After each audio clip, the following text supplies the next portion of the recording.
Hello friends, welcome to my channel Rupa life story. আগের ভিডিওতে তোমাদেরকে দেখিয়েছিলাম কলকাতা টু মুম্বাই আমি কিভাবে যাত্রা করেছি, আর এই পার্টে দেখাবো মুম্বাই টু রিয়াদ আমার ইন্টারন্যাশনাল ফ্লাইট কেমন গেল।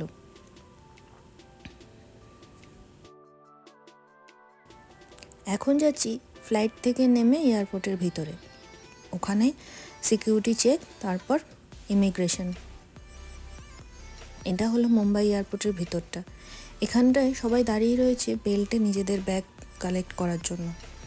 আমার যদিও লাগেজ এখানে আসেনি, আমি ডাইরেক্ট রিয়াদ এয়ারপোর্টেই পেয়েছিলাম লাগেজটা।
এই বাদিকে যে কাউন্টারগুলো দেখছো, এটা হচ্ছে মানি এক্সচেঞ্জ কাউন্টার।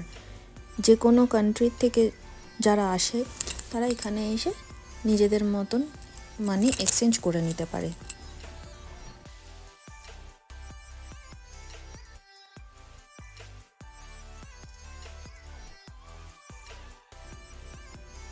এটা হলো বোম্বে এয়ারপোর্টের ভিতরের শপ। এখানে নানান ধরনের বিউটি প্রোডাক্ট, ফুড প্রোডাক্ট, অনেক রকমের প্রোডাক্ট এখানে পাওয়া যায়।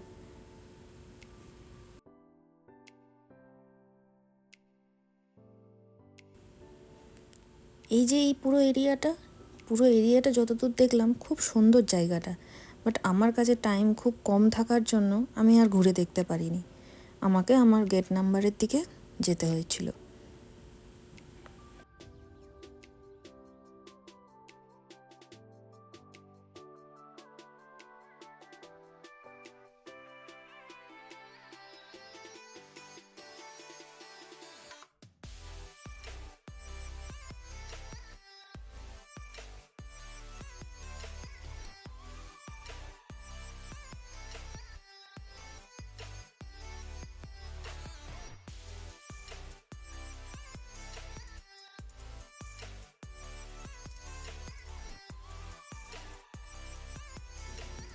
এরপর চলে গেছিলাম আমার নির্দিষ্ট যে গেট নাম্বার ছিল সেখান থেকেই এয়ারপোর্টের বাসে করে ফ্লাইটের সামনে। ফ্লাইটটা আমাদের গ্রাউন্ডেই ছিল। এখান থেকেই সবাই বোর্ডিং কমপ্লিট করে ফ্লাইটের ভিতরে যাচ্ছিল।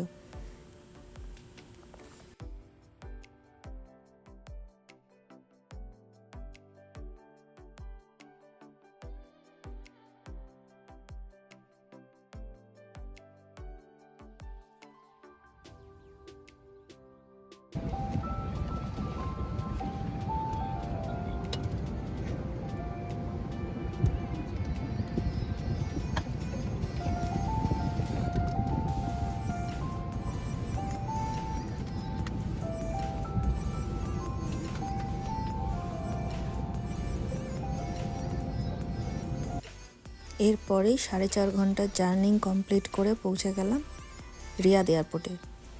এটা হলো রিয়াদ এয়ারপোর্টের বাইরেটা।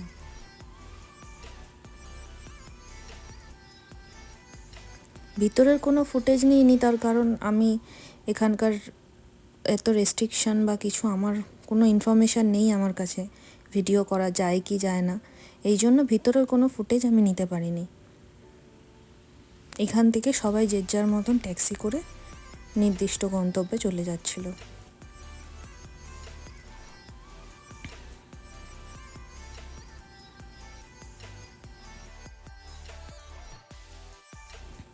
আজকের মতন ভিডিওটা এখানেই শেষ করলাম। ভিডিওটা কেমন লাগলো অবশ্যই সবাই জানিও। আর নতুন নতুন ভিডিও পেতে অবশ্যই আমার চ্যানেলটিকে সাবস্ক্রাইব করে দিও। সৌদি আরবের লাইফস্টাইল কীরকম, এখানে টুকটাক আমি কিভাবে আছি এখানে আমার ফ্যামিলি নিয়ে অবশ্যই তোমাদের সাথে শেয়ার করব।